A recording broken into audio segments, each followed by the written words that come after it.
Listen, it's something you only see at rock concerts, but as the doors swung open Saturday at what's called the Woodstock for Capitalists, close to 40,000 fans, shareholders around the world came to Omaha, poured into the CenturyLink. Wait till you see. These are the security guards.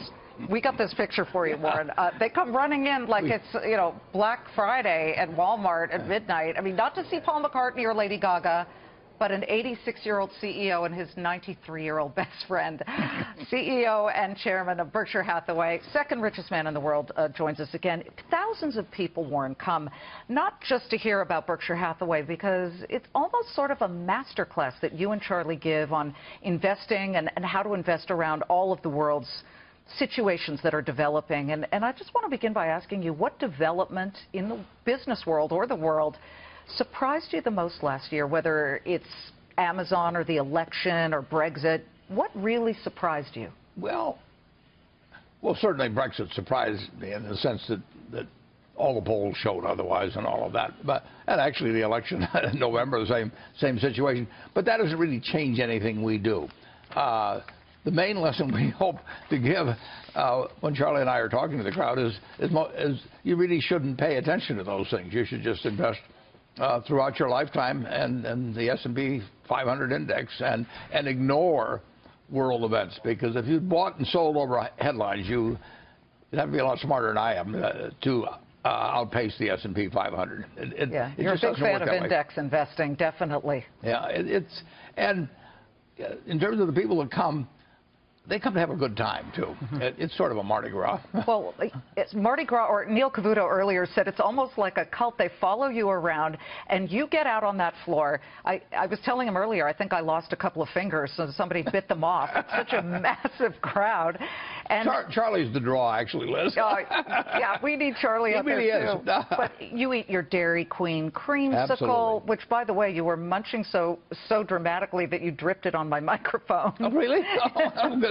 Well, our usual policy is to go on questions till 3:30 or until we've had 10,000 calories each, whichever comes sooner. So you've got to start pounding them down. Yeah, exactly. You drink your cherry Coke, and you don't have final numbers on it, but as you look at what happened when you and Charlie sat down on that very empty stage, no frills, the first question out of the gate was about Wells Fargo and the phony account scandal.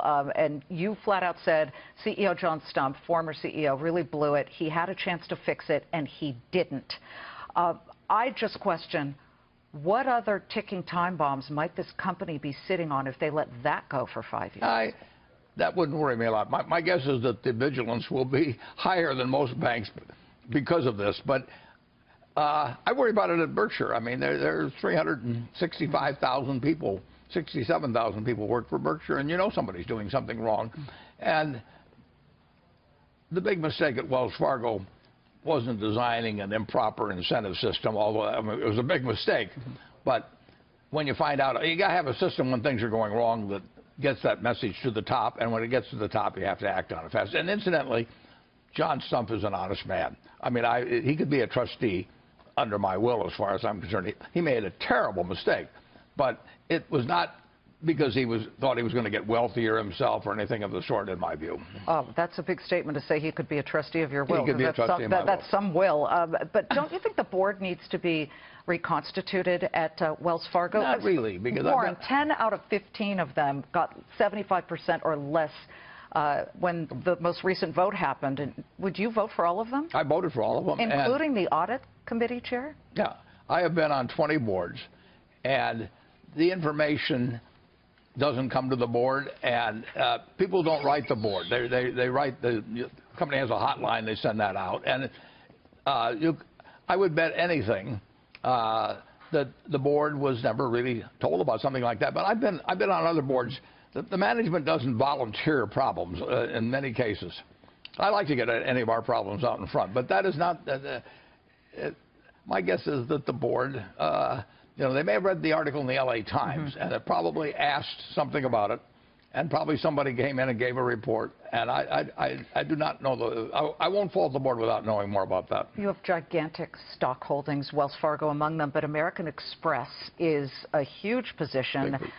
The Wall Street Journal in January said, like a lifelong platinum card holder, This is their words. Oblivious to the better options now available, the company's investors are oddly unconcerned about worsening competition. We actually ran into Ken Chenault, the chairman and CEO. We want to play what he said about that competition because I was able to grab him for that. You were very supportive. Listen.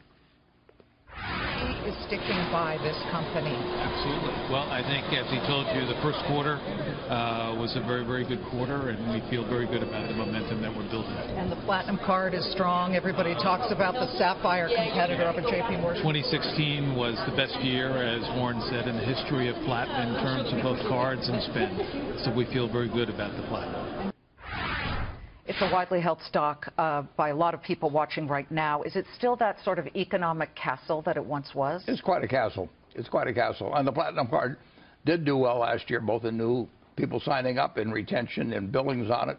And the first quarter was really a blowout quarter for American Express in terms of billings. I mean, they're up 17.5% in the UK. Everybody thought after Brexit they'd drop down. 15% in Mexico, 15% in Japan. Very good in the United States, allowing for the fact that until June 30th, the comparables will include Costco last year and don't include it this year. The American Express card is a very strong card. They'll always have a lot of competition. I mean, it's a big field, and a lot of people would like a piece of the pie. Yeah, well, your buddy Jamie Dimon over at JP Morgan Absolutely, Chase is really and Jamie's a tough competitor, yeah. And he's a good competitor. But American Express has got a lot going for it. Quickly, could the Sapphire card, do you anticipate it ever taking over the Platinum Card? No. Well, I don't know numbers on, but I would bet that the Sapphire, the Platinum Card this year grows in volume and in number.